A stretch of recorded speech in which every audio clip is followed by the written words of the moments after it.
Thank you so much for coming today. My name is Nicole Cormier, and I'm a registered dietitian here in the community. I've been on the Cape for about 20 years now in private practice, and I'm also now the manager of the Welcome Farmers Market, which I'm really excited about. We had our opening yesterday.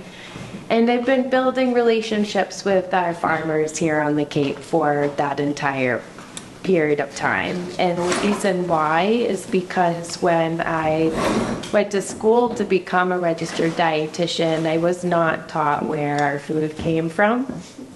And very quickly after graduating and getting into the healthcare system, chose to do something about it for myself if I wanted to make those connections. So I trekked out across the country and interviewed one farmer in each state and just immediately felt this surge of energy go through my systems after every single meeting with them, and felt that, okay, this is how I learn about our food system. This is how I learn about food in the community and our relationships with food.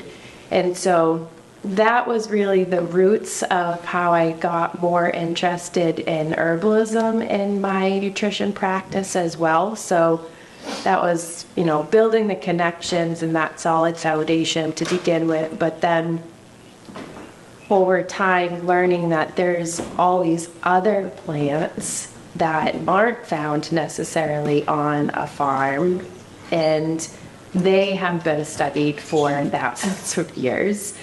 And they have been connected to different health benefits of our body systems.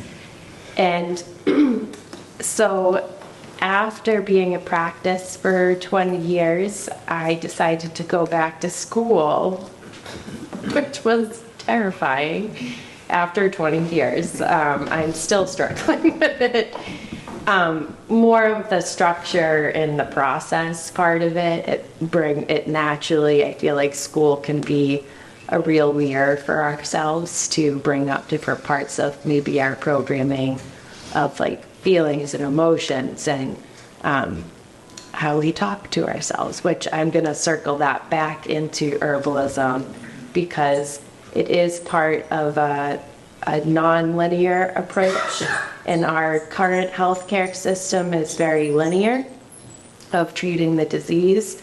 And herbalism, this renaissance that we're in, is really very, very non-linear, and it's taking into account spiritual, mental, physical, all of those parts of our health and how that impacts our nervous system and our vagus nerve and is directly connected to our overall health. So these plants that have been used in different cultures for thousands of years are being reconnected in that way. And so we have all of our traditional uses of our herbs and plants, but then now we're going into this modern herbalism where you'll find more and more books coming out with different herbalists writing them and pulling all of these different areas of information together. And it's going to just keep going. So it's really exciting to know that this is just really the beginning of people reconnecting with the medicinal uses of all of these plants. So hence why I have this herbal monograph, which is part of my work last trimester through the Maryland University of Integrative Health that is now through Notre Dame. And I basically wrote my own monograph, which is such a process, a very torturous process for me. However, luckily my love for the plants really kept me going through it as I was reading through so many different references. So I put all the references up on the table over here that go with the herbal monograph up here. And I started with my own experience with it. So my interest in stinging nettles, I was diagnosed at an early age with Raynaud's, which is poor circulation of your extremities.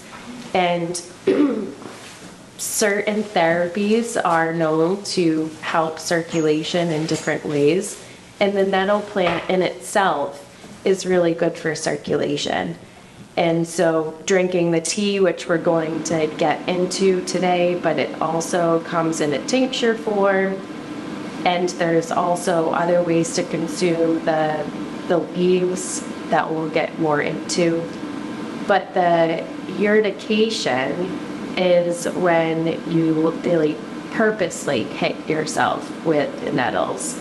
So there's the stem, so you have a beautiful vase of nettles in front of you. And so a common name is either nettles or stinging nettle. They usually grow towards the wood line of like a forest or anywhere that they've really been dropped sometime. So which leads me into an area of Truro that is on a farm, Nestlewood Farm, and it was brought in by horse manure. So this farmer thought he was getting all this great manure for his farm and his soil, and then poof, there's an enormous amount of nettles now on his farms and then surrounding it. So it is a native plant, but it also is very invasive. So if you want to plant it yourself and build, you know, a little patch for yourself, you want to make sure that you do keep it contained in some way. So I every spring I am so excited to go to this farm to get all of my nettles. And his name's Murph. He didn't really have any interest in harvesting the nettles. However, over time, we bringing more and more and more people to harvest, which was invited. He now does harvest the nettles and brings them to the farmer's market. So I find that that's been a very unique connection that I've been able to make with helping a local farmer find a market for something that's really just growing on his land. And I know that it will help whoever consumes it in the community. So always thinking of these like creative ways to help connect us to the plants, and this is one. So this is why I'm so excited that you're here again. But I do, the vase in front of you is that's a special bunch that I harvested this morning, and the reason why is because the flowers are, the cone is just starting to come out the center. So as soon as that goes a little bit further, you don't want to harvest. You want to wait until the next. The next thing that's going to do the flowers come, and then on some of them you'll be able to see these little seeds that are strands, and they'll come out between the leaves, and those are the seeds that are going to spread, and then new ones will grow. So going into a patch, you want to make sure that you're harvesting the ones that don't have the flowers on the top, but halfway through the summer, there'll be a whole new batch coming. So that's kind of the cycle of it. And so I let the hair sting me. It doesn't bother me. I've created this relationship with the plant that we're okay. To a threshold. I have gone into a patch and I'm like, okay, that's enough. So if you feel like doing that at any point today when you're working with the nettles, feel free. If you want to put some cold water on your hand after, it will help calm it down, and just see what that experience is like for you if you're interested. And I can help guide you through it. But I have some from this morning, but again, in another couple hours, they'll just be gone. And some people will also, like I mentioned, the radons that's connected to circulation. But if it's joint pain, it's been used in that sense a lot. And new studies are just coming out specifically about those seeds, the strands of seeds, and the relationship between renal disease. So I think that you're going to hear a lot more about nettle seeds being used for renal function, which is really exciting. So as you can see, it's very dense, but the point that I wanted to make by putting up all these pages of my monograph is that they're from so many different references, so we're not at the point yet that you can just buy one book and open it up and learn about a plant in its whole, and including the traditional uses, you'll be able to read different authors' monographs that help pull all of that information together. But there's a process to the whole thing, and looking through all of the different research that's being done, but also even the name. So names of plants are still changing all of the time. So you want to make sure that you're using the correct botanical name. So Urtica, dioica is still the name of stinging nettles. However, that might change. So a great resource to go to is the Royal Botanical Gardens. It's KEW, and that's a place where it's a database that you can go to and be confident that you're learning about a specific botanical name of whatever plant that you're using. And then there's a lot of other databases out there, like the natural medicine database. So this is the dosage chart that will go through the indication, the formulation, the adult dose, frequency, duration, toxic dose, and you can see, depending on the resource that you're using, it changes a little bit. So an herbalist's job is to really connect with the person that they're working with and to empower that person to think about their, what they need. It's playing an active role in our health versus the patient, the physician-patient relationship, which doesn't really work in a non-linear health approach. So one cool thing about the natural medicine database, that's a really, it's like the best place that I found to look for interactions. So they do a really great job of staying up to date with any drug-herb interaction or herb-to-herb interaction. So if you're out and you're curious about using any herbs as a supplement, you can go to the natural medicine database just to double check if there was any interactions that are there. And then, let's see, the American Herbal Pharmacopoeia, they have beautiful, very well complete herbal monographs to use as a resource. Again, it still lacks some information, so you still have to go to other sources. And I think always having a personal experience is, I think, the most important part of building a relationship with a plant, that it's like cultivating this conveyor belt relationship of putting effort into appreciating the plant and then receiving all of the benefits that it has to offer you. So it's a little bit of what I would like us to keep in mind today as we're creating these experiences for you in multiple forms of the plant. So we are going to eat some things that I've prepared today, but we're also going to meet and greet the plant in all different ways. And so we will, make sure I don't, well, I'll be here to answer questions and have discussions throughout the program. I just wanted us to get an introduction going of the basics of my experience, where the research comes from.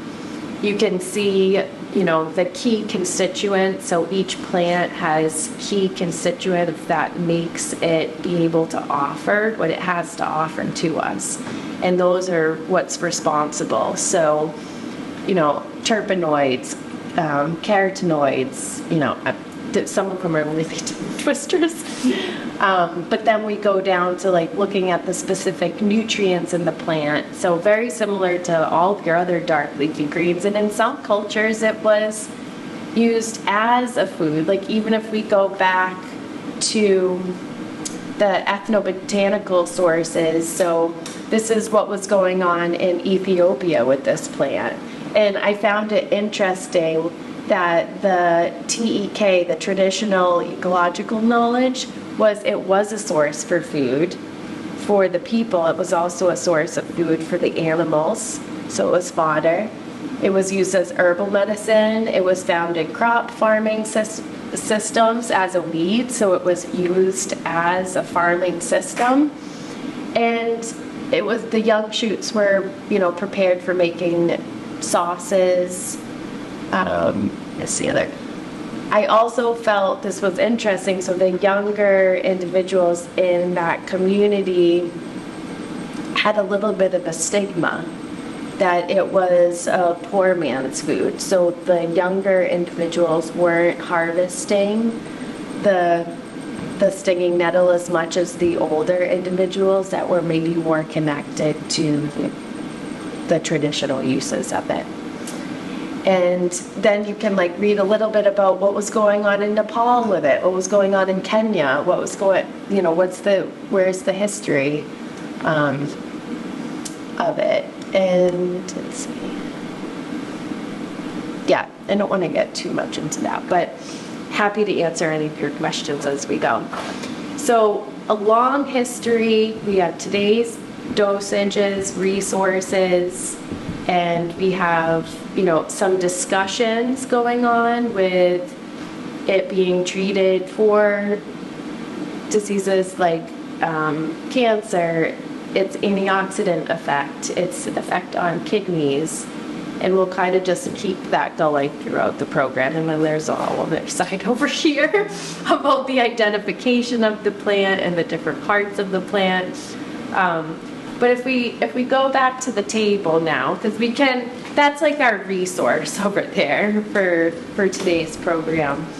And for the experiential piece of it, there's going to be multiple ways that we're going to connect, but I want us to, you know, just really try to be intentional with how you're interacting with the plant, whether it's the food part of it or the tea or the tincture. So that's what we'll start with. And so all the way down at the end in the jar, and you can pass it around after if you'd like, is a jar of dried nettles. So oftentimes I will like go out with my basket, you know, really get a good load and then bunch them. So whether I'm using gloves here or my hands, I will take a bunch like this. And looks like we have some milkiness on here, so that's typically from a bug in the garden. So we'll give it a rinse. But use my elastics. And everyone will be able to go home with one of these sponges if you want. So I'll just bunch up, and then when you get home, you can use the elastic and hang it anywhere that you'd like, and it will naturally dry. And so the dried leaves end up being put into a glass jar and kept. I usually keep mine up for at least 6 months, so I'll like harvest as much as I possibly can. And so I can make my teas throughout basically the rest of the year. So you thought I dry them first, yeah. And the one thing that I don't take each, if I'm cooking, I will pinch each leaf off, which is what I did for you all to make some different sauces and things. which is a pretty tedious piece of it. However, it's like a meditation. So we can practice doing that today as well. And I just, do whatever you feel, whatever you want your experience to be with the plant today. But we are going to do a little reflection about it too. So we can make the bunches. After I dry them and put them in the glass, I leave the stems on.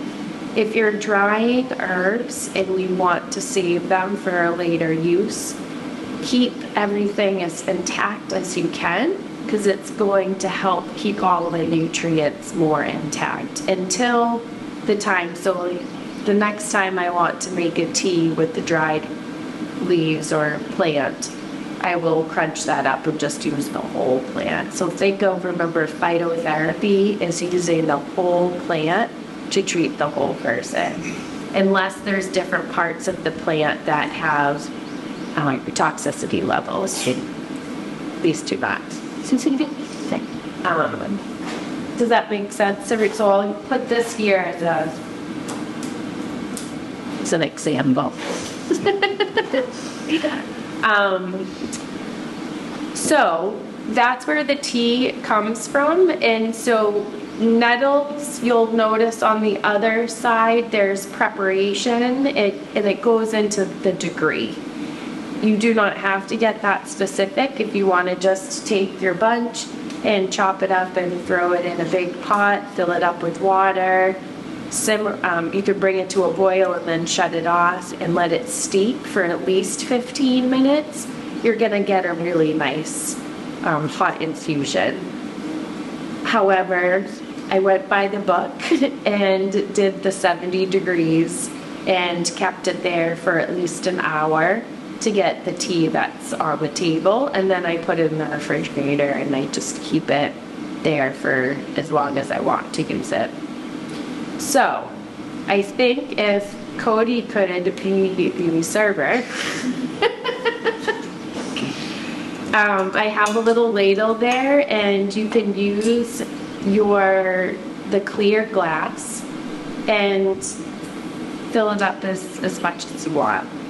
We're going to try to not give too many detailed instructions today. It doesn't fit. Okay, great. Never mind. I can probably just pour it. Do you think? I'm really stoked. Let's see your skill. Here we go. Thank you. I'm going to start with a little. Do you think that okay? All right, great. Thanks, Cody. That's fine. It's so medieval. Did you say medieval? You keep this thing. All right. So when you're harvesting nettles, you do want to, just for safety precautions, not harvest them too close to a road or somewhere where there's going to be like exhaust or environmental factors.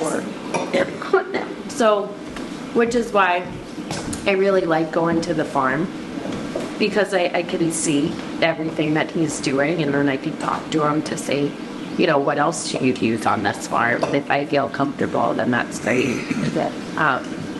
So yes, the answer is no, but yes. Yes, Yep. And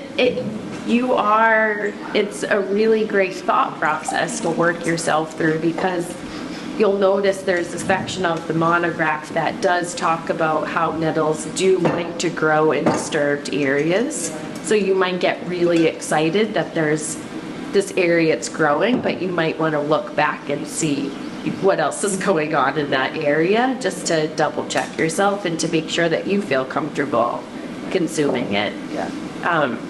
So now that you have your glass of nettle tea, we're just gonna leave some room for personal experience and maybe get yourself centered. That's using your senses to experience a plant.